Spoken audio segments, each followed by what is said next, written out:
नमस्कार। तो आज बाबा विश्वनाथ की नगरी काशी से फोर्स सुप्रीम लॉ इंटरनेशनल का यह लीगल एपिसोड लेकर एक बार पुनः मैं हाजिर हूँ जनता की अदालत में।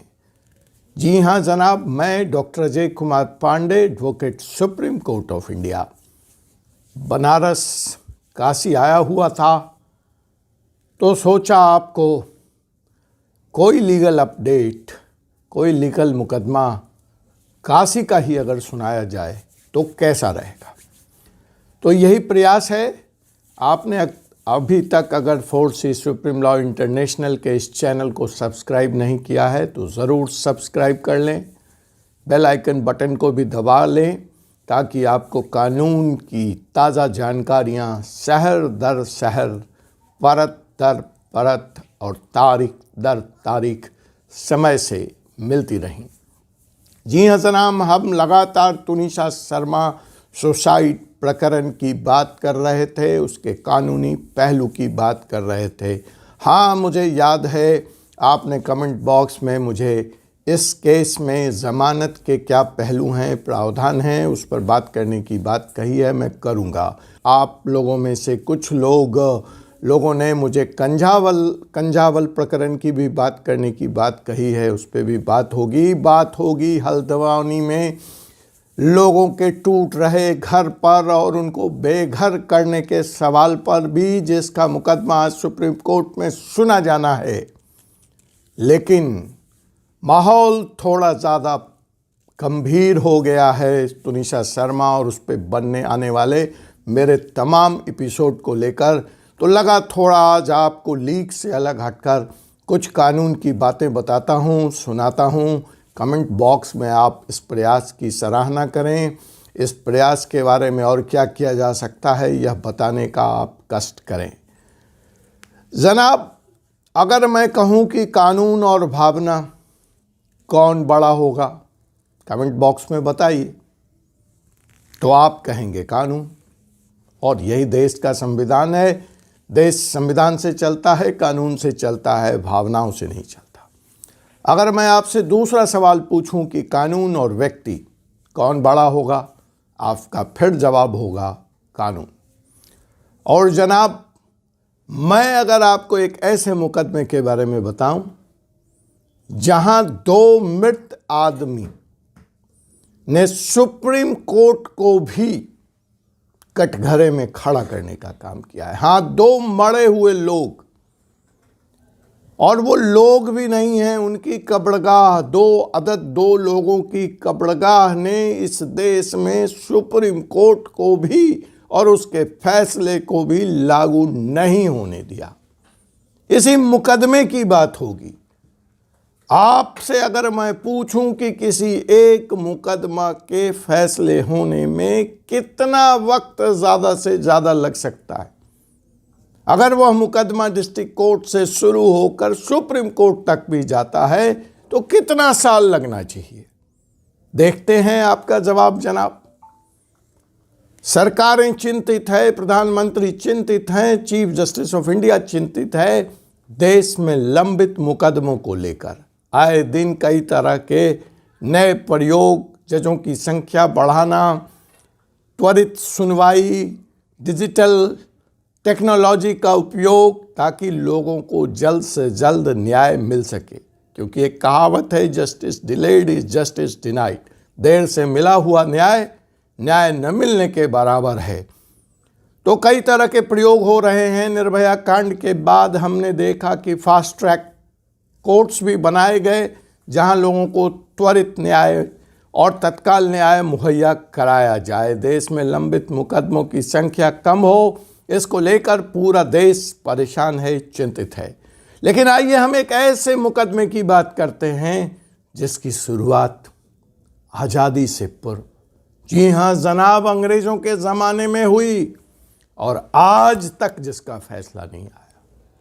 100 वर्ष से ऊपर हो गए। जी हाँ जनाब, ऐसे ही मुकदमे को पेश खिदमत करने के लिए मैं हूँ आज आपके बीच। और इत्तेफाकन गालिबन यह मुकदमा बनारस से है। यह मुकदमा बाबा की धरती से है। आपने अयोध्या प्रकरण देखा जहां दो समुदाय आपस में भिड़े हुए थे, मथुरा की चर्चा हो रही है। आपने बनारस में भी ज्ञान वापी और काशी विश्वनाथ मंदिर और मस्जिद का कानूनी पेच अभी चल ही रहा है, इसको देख रहे हैं।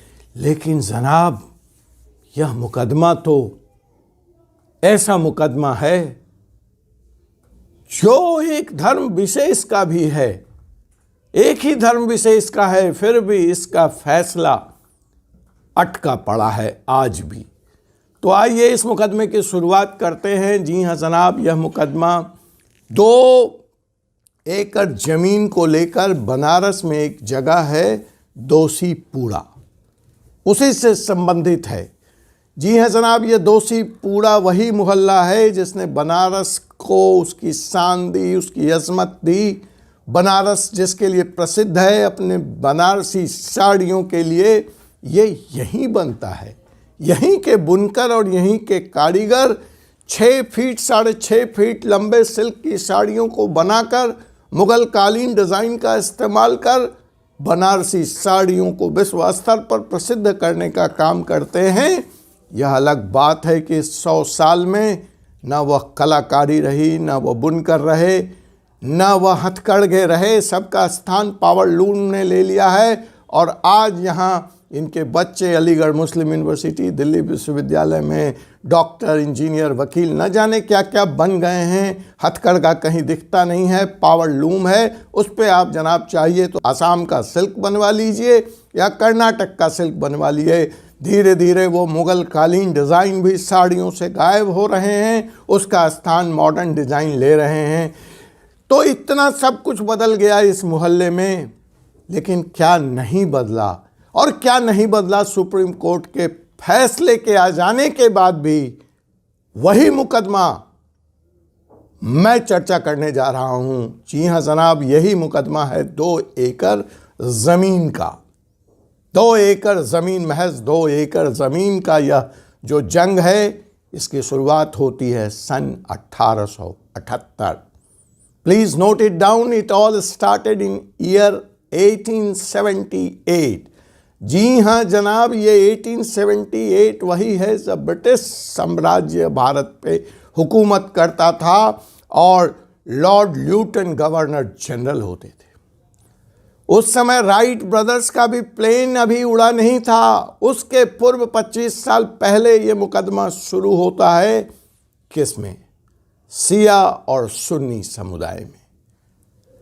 सिया कहते हैं कि ये ज़मीन पे उनका मालिकाना हक है और सुन्नी समुदाय कहता है कि नहीं, यहाँ 2 लोग दफन हैं, उनकी कब्रगाह है, इसलिए इस ज़मीन पे उनका हक बनता है। जी हाँ जनाब, कोर्ट, दर्जनों कोर्ट से होता हुआ यह मुकदमा सुप्रीम कोर्ट पहुँचा। अगर कोर्ट और कानून की बात करें तो न्याय की हर सीढ़ी पर विजय मिली सिया समुदाय को, और उसके हक और उसके मालिकाना हकूक़ को हर कोर्ट ने माना। फाइनली सुन्नी समाज के लोग, मुकदमा लड़ने वाले लोग, इस कोर्ट की अपील बड़ी अदालतों में, ऊंची अदालतों में करते रहे, रिव्यू पिटीशन लगाते रहे। और जनाब, जो कोर्ट का तथ्य है, सिया समुदाय का कहनाम है कि बनारस के महाराज, जो बनारस के किंग थे, उन्होंने ये 2 एकड़ ज़मीन सिया समुदाय को उनके रिलीजियस धार्मिक फंक्शंस के लिए अता दिया था। सुन्नी समुदाय का कहनाम है कि नहीं जी, यहाँ ज़मीन तो ज़रूर बनारस के महाराज, बनारस के राजा ने दिया था, लेकिन यहाँ पे उनके धर्म का 2 व्यक्ति दफन हैं, यह ग्रेव यार्ड है, यह सिमेट्री है, अतः इसको नहीं हटाया जा सकता। फाइनली इसी मुद्दों पर लड़ता हुआ यह मुकदमा अनेक अदालतों से गुजरता हुआ, जिसमें फैसला सिया समुदाय के पक्ष में आया। अंततः दोषीपुर के 2 एकड़ का यह मुकदमा सुप्रीम कोर्ट पहुंचा। जहां 3 नवंबर 1981 को सुप्रीम कोर्ट ने भी सिया समुदाय के पक्ष में अपना फैसला देते हुए उत्तर प्रदेश सरकार को यह आदेश दिया कि इस 2 एकड़ ज़मीन के चारों तरफ बाउंड्री कराई जाए, ग्रेवयार्ड को, कब्रगाह को कहीं और ले जाया जाए और यह ज़मीन सिया समुदाय के सुपुर्द किया जाए, उनको दे दिया जाए। लेकिन आज 1981 के बाद 41 साल बीत चुके हैं। सुप्रीम कोर्ट का यह फैसला उत्तर प्रदेश की सरकार लागू नहीं करा सकी। तो यह जो मुकदमा 1878 से शुरू हुआ, आज शताब्दी के बाद भी अधर में लटका हुआ है। सुप्रीम कोर्ट के फैसले के बाद भी न्याय कहीं दूर है। इसीलिए जो मैंने एपिसोड के प्रारंभ में सवाल पूछा था कि कानून और भावना, आपने कहा कानून, कानून और व्यक्ति, आपने कहा कानून, मैंने पूछा कानून और कब्रगाह, आपने कहा कानून, लेकिन यहाँ 2 कब्रगाह ऐसी कानून के पेंच में ऐसे पेंच फंसे हुए हैं कि सुप्रीम कोर्ट भी अपने को मजबूर समझ रहा है। उत्तर प्रदेश सरकार ने जो तर्क दिया कि ग्रेवयार्ड को यहाँ से हटाने में शांति व्यवस्था भंग हो जाएगी और इसीलिए इस कब्रगाह को यहाँ से हटाया नहीं जा सकता, सुन्नी समुदाय की भावनाएं आहत हो जाएंगी।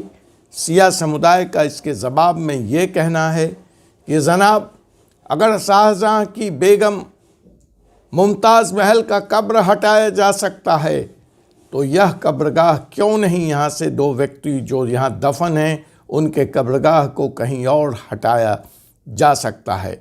जहाँ तक शांति व्यवस्था भंग होने का सवाल है, उसके जवाब में इस मुकदमे की पैरवी कर रहे सिया समुदाय के इमाम साहब का कहना है कि जी हाँ जनाब, हमारी संख्या तो सीमित है, बनारस में सुन्नी बहुसंख्यक हैं, इसलिए वह सरकार पर दबाव बनाने में सफल हैं, कायम हैं, वरना सुप्रीम कोर्ट की अदालत का इस शहर में लागू न होना असंभव होता। उनका आरोप यह भी है कि हम प्रारंभ से भाजपा के समर्थक रहे हैं, हमारा समुदाय भाजपा का समर्थन करता रहा है, उनको वोट देता रहा है, इसलिए भी अब तक जो यहाँ सरकारें रही हैं वह सुन्नी का समर्थन करती हैं और इस फैसले को लागू नहीं करती। लेकिन अब तो सवाल यह भी उठता है कि यह तो योगी राज है, फिर भी यह फैसला लागू नहीं हो पा रहा है। इसका जवाब तो भाजपा की सरकार और योगी जी को, बनारस में सिया समुदाय को देना पड़ेगा। और उससे भी बड़ा सवाल है कि अगर सुप्रीम कोर्ट के फैसले 100 साल बाद, 41, 50 साल बाद लागू नहीं होंगे तो जनता न्याय के लिए कहाँ जाएगी? और क्या जनता यह कहने को मजबूर नहीं हो जाएगी कि इस देश में कानून का राज्य नहीं है? अगर सुप्रीम कोर्ट के फैसले के बाद भी अंधेर है तो मुझे यह कहने की इजाज़त होनी चाहिए कि कहीं न कहीं कानून के राज्य का जो सपना संविधान निर्माताओं ने, अंबेडकर ने देखा था, वह आज़ादी के इस अमृत काल में 75 साल बाद भी कम से कम दोषी पूरा मामले में तो साकार होता हुआ नहीं दिख रहा है। आपसे पुनः मुलाकात होगी एक ऐसे ही कानूनी प्रकरण को लेकर, फोर्स सुप्रीम लॉ के इस एपिसोड में। तब तक के लिए मुझे एडवोकेट डॉक्टर अजय कुमार पांडे को विदा दीजिए। धन्यवाद। जय हिंद, जय भारत।